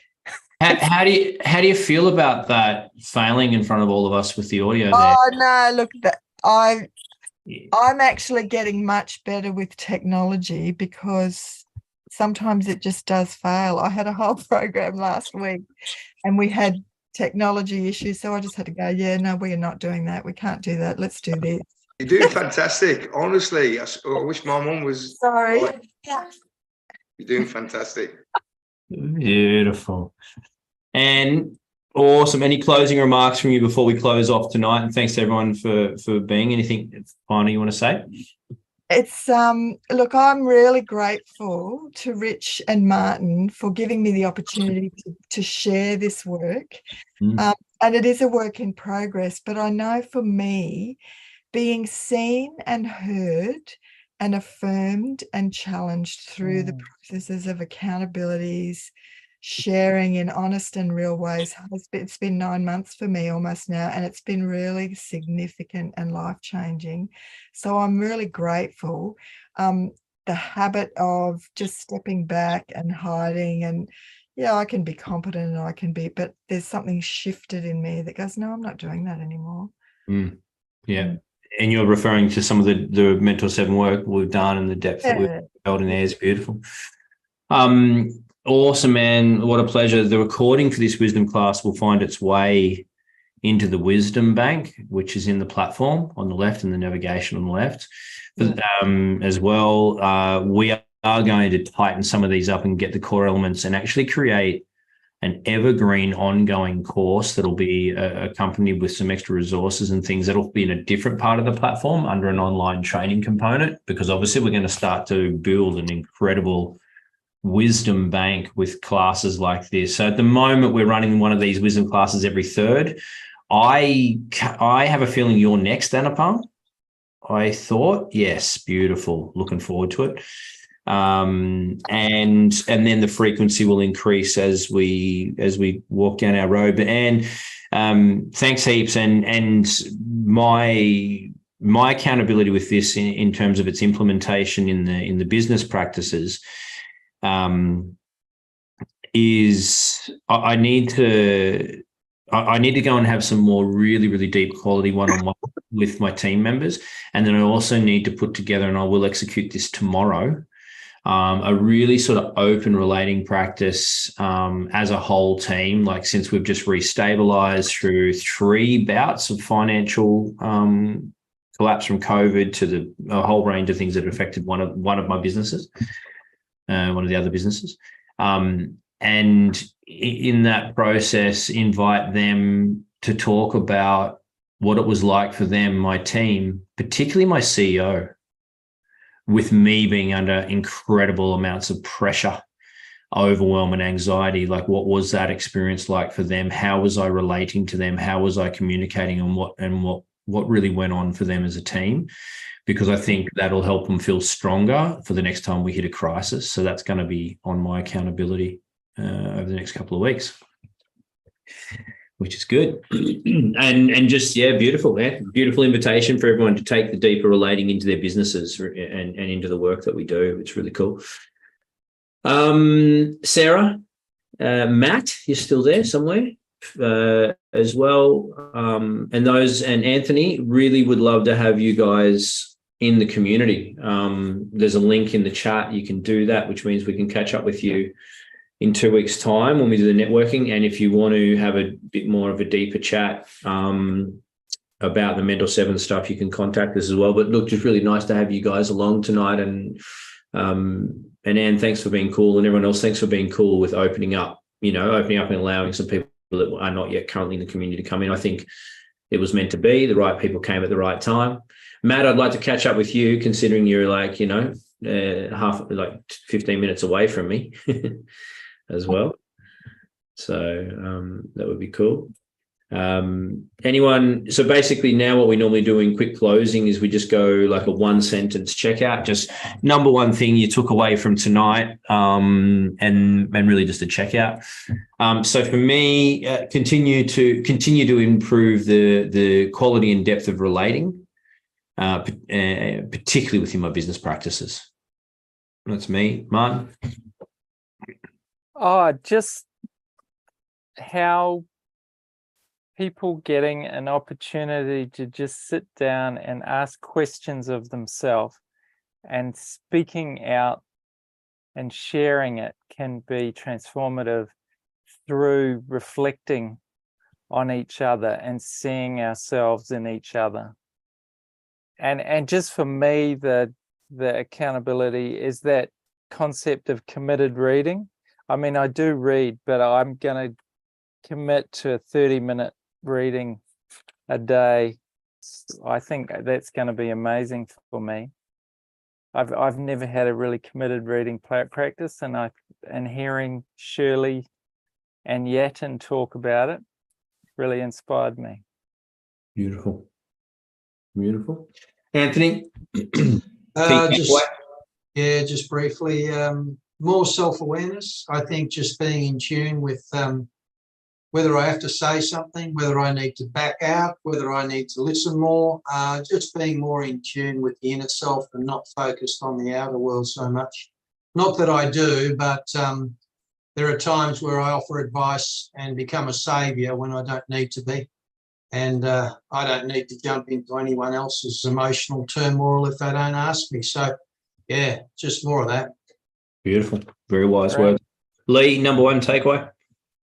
It's funny you mentioned the Polish. I was trained at Toyota Concept 360, where Anupam said about 360. I did this like 25 years ago. It's very, you put me back 25 years ago, which is good. So it made me realise the questions you ask are the questions we find hard to ask because we don't sometimes want to hear the answers. Yeah. The answers, and beautiful, Lee. Very good. Sarah, number one takeaway, just one takeaway. Just allowing me to come in, as you were saying earlier, being an outsider, coming in and listening and seeing how everyone's interacting with each other. It's very different to what I've known in the past. Being accepted, I think, and just being open and transparent and authentic. So thanks for having me. You're welcome. Cool. Very welcome. Beautiful. Yatin, number one takeaway tonight? Well, I got this from Shirley. What to do when you are stuck? You should change the questions that you're asking yourself. Rather than looking at the issue, rather than focusing on the problem, you should look at how you can solve it. Like searching for the how, and the answer is always in the universe. She said that she was stuck at a question or an issue, and she just saw there was a book in the library where she just started reading and she got a hint towards the solution. So the answer is always around you. Yes. Well, love it, love it. Shirley, key takeaway from tonight? Well, I'm going to do the same. I want to share with you something that Yatin said tonight that for me is so powerful. And he said that when you're communicating, there's two people that you're communicating. And he said there's an old Hindi saying that one hand can't clap. Takes two hands to clap. And I think that's amazing. I love that. So true. So true. Simple and true. Natalie, your takeaway for tonight? Is really to get back into the practices that ground and sustain me. Great. Awesome. Yeah, that one hit me too. I had a big list, but that one was on it.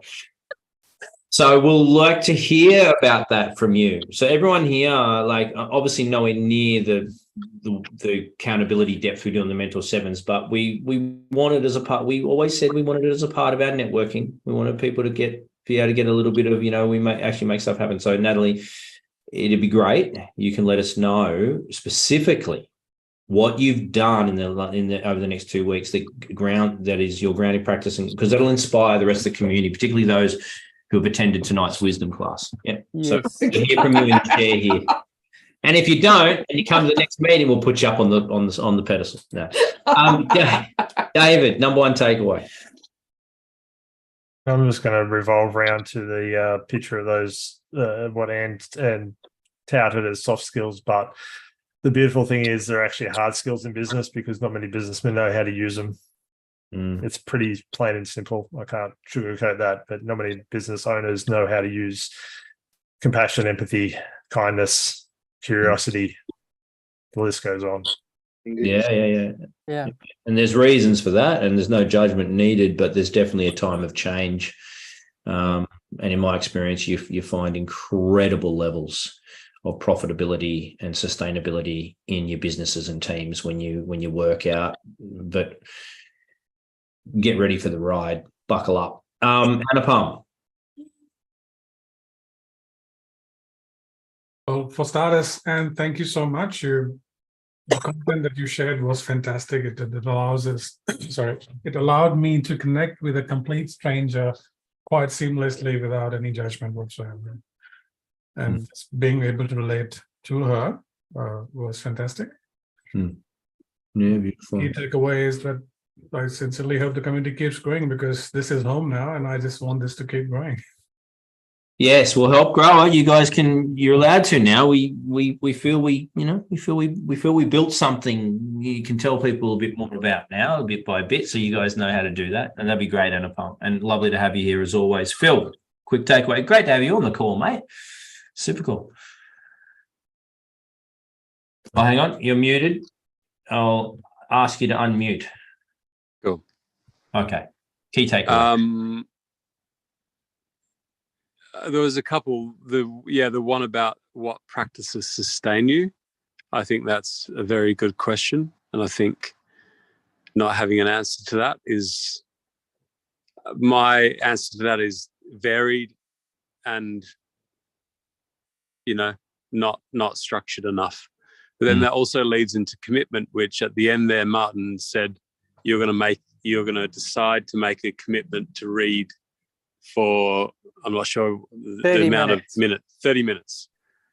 And then I thought to myself, why would, in the headspace I'm in at the moment, why would you give yourself another commitment? I love it. I love order. I love structure. I know. Yeah. And then I thought, huh? It sets me free. Yeah, that's incredible. Because then I thought, but then I was aware of that thought, that I was averse to extra commitments. And then I thought that's probably actually not a good thing. And maybe building a life is built on commitments. Yeah, it is. There we go. See. It's incredible. Freedom, you find freedom inside of boundaries. Yeah. Beautiful. Lovely session, Anne. Thank you. Yeah, it was a little while in the making and then coming along. But it's really beautiful. There's some great things there. And for everyone watching the recording, it'll be available. And for everyone on the call tonight, it'll be there as well. And Anupam will be up with our next wisdom class, probably in a couple of meetings' time. And he will share with the community what he's going to be delivering upon and all the rest of it. And yeah, look forward to seeing you guys again. See some of you in clan meetings next week. Anthony, catch up, chat direct, Sarah as well, or come in when you can. And much love to everyone. Have a great couple of weeks, hey? Yeah, do that. Be well. Thank you. See you later. Yeah, take care. Bye. Bye. You all. See ya.